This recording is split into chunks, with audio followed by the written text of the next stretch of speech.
Hi guys, எல்லாருக்கும் வணக்கம். நான் உங்கள் கணேஷ் காந்தி. இப்போ டைம் பார்த்தீங்கன்னா 2:08 PM, டேட் வந்து 20 நவம்பர். நம்ம பார்த்துட்டு இருக்கிறது நாளைக்கு மார்க்கெட் எப்படி என்ன பண்ணலாம் அப்படிங்கிறது.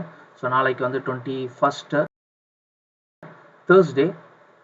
ஸோ நமக்கு நிஃப்டியோட எக்ஸ்பைரி இருக்கு. பொறுத்த வரைக்கும் பார்த்தீங்கன்னா நேற்று நமக்கு ஒரு கேப் அப் கொடுத்தாங்க. 23,518 கிராஸ் பண்ணாங்க. ஸோ 24 போனாங்க. அதுக்கப்புறம் வாலட்டைல் அடிச்சு அதிகபட்சம் ட்ரை பண்ணாங்க. ஆனால் 800 போகலை, மறுபடியும் பிரேக் ஆனாங்க. ஸோ இவங்க வாலட்டைலை ரொம்ப கிளியராக மெயின்டைன் பண்ணுறாங்க. நாளைக்கு என்ன பண்ணுவாங்கன்னா இந்த ஸ்பாட் எடுத்துப்பாங்க. ஹிட் பண்ண ட்ரை பண்ணணும். ஆக்சுவலாக ஹிட் பண்ணணும், ஏன்னா ஹிட் பண்ணால் தான் கம்ப்ளீஷன் அது. ஓகேங்களா? ஸோ இந்த 23,439 ஹிட் பண்ண ட்ரை பண்ணணும். அதே சமயம் ஹிட் பண்ணி மேலே ஏற வாய்ப்பு இருக்குது. ஓகே, இந்த மாதிரி இது நடக்குது அப்படின்னா பேங்க் நிஃப்டி நாளைக்கு எந்த யூஸும் இருக்காது. அப்படின்னா இவங்க இங்கே சஸ்டெயின் பண்ணிக்கிட்டு இருக்கிற நேரத்தில் பேங்க் நிஃப்டி இந்த இடத்த கம்ப்ளீட் பண்ணுவாங்க. அதாவது 49,720 600 ரேஞ்சை கம்ப்ளீட் பண்ணுவாங்க. குளோபல் மார்க்கெட்டை பொறுத்த வரைக்கும், ஐ மீன் ஏஷியன் மார்க்கெட் இப்போ மார்க்கெட் பாசிட்டிவ்ல ரன் ஆகிட்டு இருக்கு. ஸோ அந்த கணக்குப்படி பார்த்தீங்கன்னா அவங்க இங்கே ஹிட் ஆகிட்டு இப்படி மேலே ஏறி இருக்கணும். ஸோ 23,634 இந்த ரேஞ்சை வாலட்டைலாக மெயின்டைன் பண்ணணும். அதை இப்போ இவ்வளோ நாள் இங்கேருந்து வாலட்டைல் பண்ணாங்க இல்லைங்களா?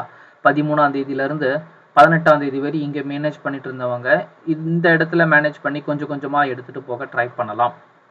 ஓகேங்களா? ஸோ என்னை பொறுத்த வரைக்கும் அவங்க இதுக்கு கீழே வரக்கூடாதுங்கிறது என்னுடைய எதிர்பார்ப்பு. ஆக்சுவலாக இந்த இடத்துல எனக்கு ஒரு கிராஸ் பாண்ட் இருக்குது. ஆனால் இதை உண்மையிலேயே அவங்க பண்ண போகிறாங்களா, இல்லை பிரேக் அவுட் பண்ணி மேலே எடுத்துகிட்டு போயிடுறாங்க, மீன் கீழே பிரேக் பண்ணி எடுத்துகிட்டு வர போகிறாங்களாங்கிறது தான். சப்போஸ் அவங்க இந்த ஸ்பாட்டை பிரேக் பண்ணாங்க அப்படின்னா நம்மளுடைய அடுத்த டார்கெட்டு 2300 வரையும் கீழே போகும். ஓகேங்களா? இந்த ஸ்பாட் அப்படியே அடித்து வந்ததுன்னு வச்சுக்கோங்க, 2300 வரையும் கீழே வருவாங்க. அது வந்துட்ட பிறகு தான் நம்ம அடுத்த ரேஞ்ச் மேலே போகும். அந்த 24,500 சொன்னேன் பாருங்க, அது நடக்கும். அந்த 2300ங்கிறது இந்த ஸ்பாட், இந்த பேங்க் நிஃப்டி நமக்கு 49,800 வரத்துக்கும் இவங்க 2300 வரத்துக்கும் ஈக்குவல் ரேஞ்சில் இருக்கும். ஸோ அந்த கரெக்ஷனோட ஓவர் கம்ப்ளீஷன் முடியுது அப்படின்னு சொல்லலாம்.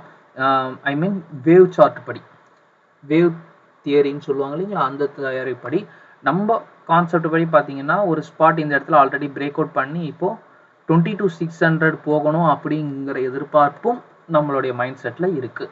அதனால நம்ம அதிகமாக இன்வெஸ்ட்மெண்ட் பண்ண வேண்டாம், கொஞ்சம் சேஃபாகவே இருங்க அப்படிங்கிற மாதிரி சொல்லியிருக்கோம். நான் இப்போ சொல்கிறது எல்லாமே இன்ட்ராடேவுக்கு பொருந்தும். ஸ்விங் ட்ரேடர்ஸ் கொஞ்சம் வெயிட் பண்ணி பண்ணுறது நல்லது. நான் சொன்ன மாதிரி தீபக் நைட்ரேட்டு இந்த மாதிரி ஷேர்ஸ்லாம் இன்வெஸ்ட்மெண்ட் பண்ணி ரிலாக்ஸாக பண்ணுறது நல்லதுன்னு தான் சொல்லுவேன். மற்றது எல்லாமே நம்ம லைவ்ல டெலகிராமில் வாட்ச் பண்ணலாம். க்ரூட் ஆயிலை பொறுத்த வரைக்கும்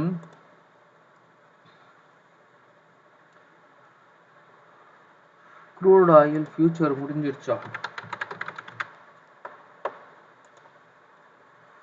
18 டிசம்பர்.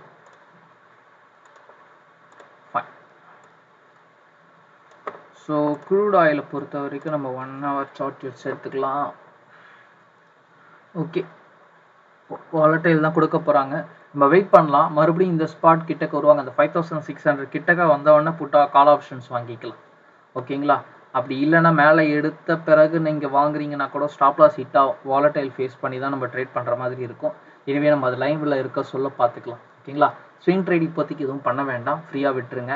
நான் உங்களுக்கு ஆக்சுவலாக இன்றைக்கி லைவில் போடுறதா தான் பிளான் பண்ணேன். எப்போவுமே லைவில் தான் நம்ம போஸ்ட் பண்ணிகிட்ருப்போம் வீடியோஸு. கொஞ்சம் நெட்டு ஸ்லோவாக இருக்குது அப்படிங்கிறதுனால நான் உங்களுக்கு லைவில் போஸ்ட் பண்ணாமல் நார்மல் வீடியோவாக அப்லோட் பண்ணிடுறேன். Okay, so Reliance industries investment பண்ண ஆரம்பிக்கலாம்னு சொல்லியிருக்கேன். ECMI ட்ரிப் நமக்கு 1:1 போனஸ் அனௌன்ஸ்மெண்ட் பண்ணியிருக்காங்க. ACME சோலார் இப்போ ஏறும். NTPC எனர்ஜி IPO கொடுத்துருக்காங்கன்றதுனால அதுக்கு ஆப்போசிட்டில் ACME சோலாரும் தன்னுடைய க்ரோத்தை காட்ட வேண்டியது இருக்குது. இவங்கன்னு இல்லை, எல்லா எனர்ஜி ஸ்டாக்ஸும் காட்டும். வேவ் எனர்ஜிலாம் 3,500 எல்லாம் தாண்டிடும் இந்த வாரம். வேவ்ன்ற பாருங்க, வாரி எனர்ஜி. ஓகேவா? ஸோ ஓலா எலக்ட்ரிக் நான் சொன்ன மாதிரி வெயிட் பண்ணுறவங்க வெயிட் பண்ணலாம், இல்லைனா இப்போவே இன்வெஸ்ட்மெண்ட் பண்ணுறவங்க ஆவரேஜ் பண்ண தயாராக. டாடா மோட்டார்ஸ் ஸ்டார்ட் பண்ணலாம். ஜோதி ஸ்ட்ரக்சர் ஆக்சுவலாக நாங்கள் இன்வெஸ்ட்மெண்ட் பண்ணி எக்ஸிட் ஆகிட்டோம். ஓகேங்களா? அது நீங்கள் எப்படி பண்ணணும்னு பார்த்துக்கோங்க. JSW ஸ்டீல் 950 போயிட்டுருக்கு. மார்க்கெட் நிஃப்டி கொஞ்சம் சஸ்டெயின் பண்ணுச்சுன்னா இவங்க 1020 தொட்டுருவாங்க. அது மற்றபடி வேறு எதுவும் புதுசாக எதுவும் ட்ரை பண்ண வேண்டாம். புதிய இன்வெஸ்ட்மெண்ட் எதுவும் நாங்கள் பண்ணாத, எல்லாமே அன்லிஸ்டட் ஸ்டாக்ஸும் US ஸ்டாக்ஸும் நல்லா ப்ராஃபிட் போட்டுட்ருக்கு. ஓகே, வேறு ஏதாவது டவுட்ஸ் இருந்தால் கமெண்ட்ஸில் போஸ்ட் பண்ணுங்கள். மற்றெல்லாம் நம்ம டெலகிராம் லைவில் பார்க்கலாம். தேங்க்யூ, டேக் கேர், பாய்.